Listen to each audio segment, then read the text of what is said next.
Welcome back everyone to the channel where we fearlessly empower others to reach their full potential. In this act, we are going to talk about the power of godly love, transforming our lives and creating unity. In today's day and world, it doesn't matter what you watch on social media, what's in your news feed, what somebody is commenting on somebody else at work through gossiping. It is usually very divisive. It is usually a little bit of hatred in there, or jealousy, or one of those things that just doesn't ring in our hearts. We know in our hearts the difference between right and wrong. We must find a better way to make this world a better place. You are a part of that community. Whoever joined this channel each and every week are going to start to be a part of that community to empower others. We're going to find the secret to godly love is to serve others. That's the secret. Sorry I gave it up front, but let's go through and find 5 tips on that. We must love one another, even when it's difficult. Let's tell a story. I had a friend who had a neighbor he hated.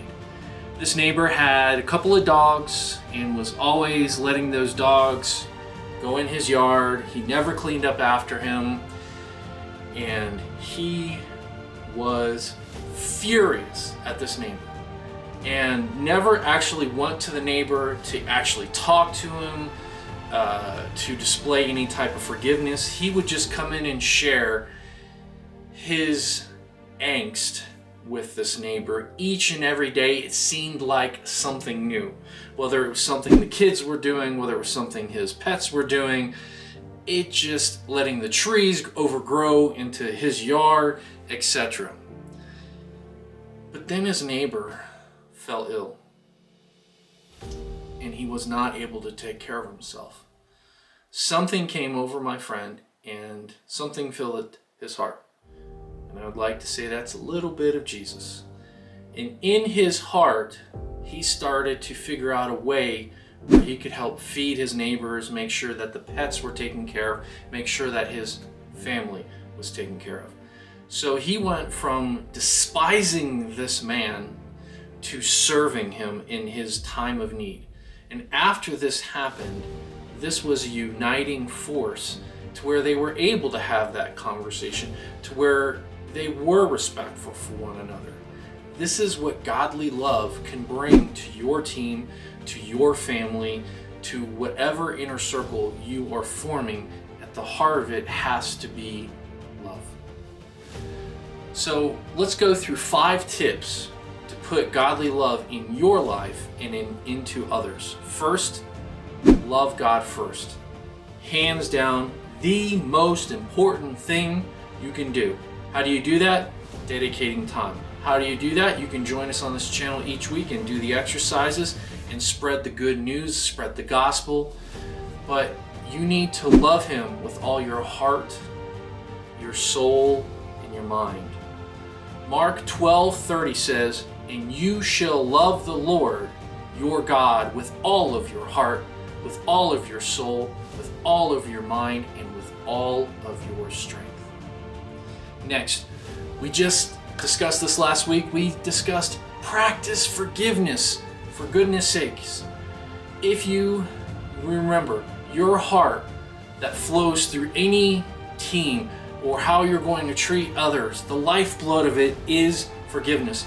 Any relationship that you will ever enter to, if in your heart doesn't flow forgiveness, that relationship will fail eventually.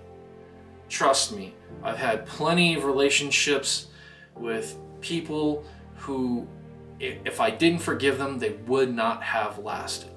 Ephesians 4:32 says, "Be kind to one another, tenderhearted, forgiving one another, even as God in Christ forgave you." Next, the highest calling you can ever do is to serve one another. That's where Jesus is. He is with the widowed. He is with the injured. He is with those. And by serving others, you are serving Him faithfully. Basically, that could be volunteering, that could be doing events, that could be spreading the gospel, that could just be there and listening when somebody needs you to be there in their time of need.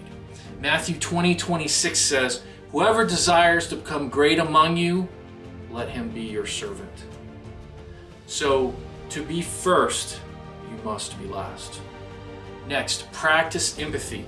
If you've been watching this channel for any length of time, you will know by forgiveness and showing empathy and respect is like a cornerstone. It is a core value that you always have to have, because it changes your mindset.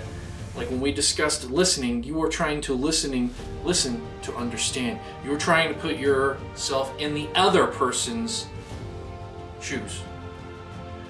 Romans 12:15 says, "Rejoice with those who rejoice and weep with those who weep." Take the time to understand others. Take the time to celebrate others. Take time to help one another. Last but not least, number 5, speak the truth in love. Speak the truth in love. You have to be honest and authentic. This means if somebody is not doing something that is right, if you see that they're going to make a mistake, or if you see that they are doing something that is not going to lead them down the path of light as opposed to darkness, it is your job to speak truth. Because if you speak the truth, no matter how hard it is for them to hear, you are showing that you love them. Especially for parents who have kids that are going the wrong direction, your job is not to always be liked. If you're a boss of a team, if you are in charge of things, sometimes you have to say things to people they may not like, but you can say it in an honest, authentic way and tell them from your heart. It's not to mean them harm, it's to help them lead themselves away from harm, if you can understand the difference. The importance of biblical love is it's a choice. You are putting your needs behind others. That means you are putting other people first. As I said in the beginning, that is the secret of godly love. You are there. You can transform lives. You can create unity where there was divisiveness.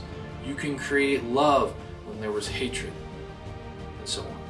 So this week's personal exercise, this is what I want you to do for yourself to grow. And this is going to be a mindset, and yes, this will be hard, much like the forgiveness exercise.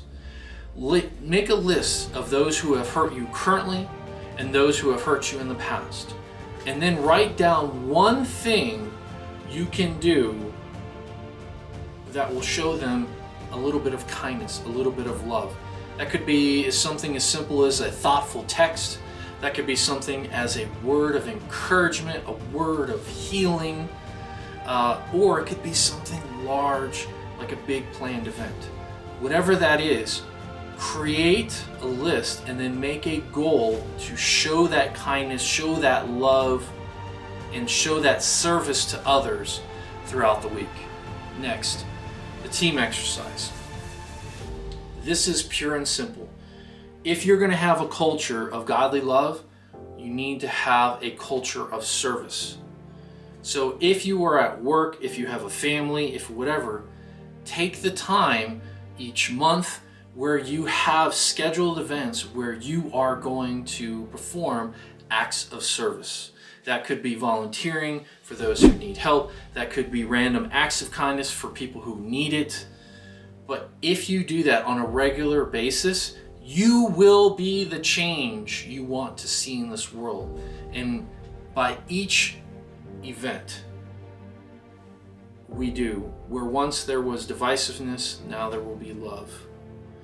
We can change the world one act of love at a time. I wish you a blessed day. I wish you a blessed week. And never forget to fearlessly empower one another.